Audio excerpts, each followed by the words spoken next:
بسم اللہ الرحمن الرحیم۔ آج ایران اور اسرائیل کے درمیان جو کشمکش اور تصادم کی فضا بنی ہوئی ہے، اس نے پوری امت مسلمہ کو ایک عجیب دوراہے پر کھڑا کر دیا ہے۔ سوشل میڈیا پر افراط و تفریط کا بازار گرم ہے۔ کچھ لوگ ایران کی قیادت کو اس درجے تقدس دے رہے ہیں گویا وہی رہبر کامل اور انہی کی بات حرف آخر ہو، اور کچھ لوگ اس کے بالکل برعکس اسی شدت کے ساتھ انہیں کافر، مرتد، جاہل، دہشت گرد جیسے الفاظ اور القاب سے پکار رہے ہیں۔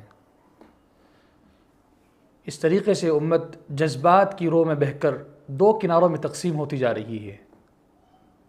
حالانکہ اسلام ہمیں نہ تو اندھی عقیدت اور تقلید کا حکم دیتا ہے اور نہ ہی اندھی نفرت کا سبق سکھاتا ہے۔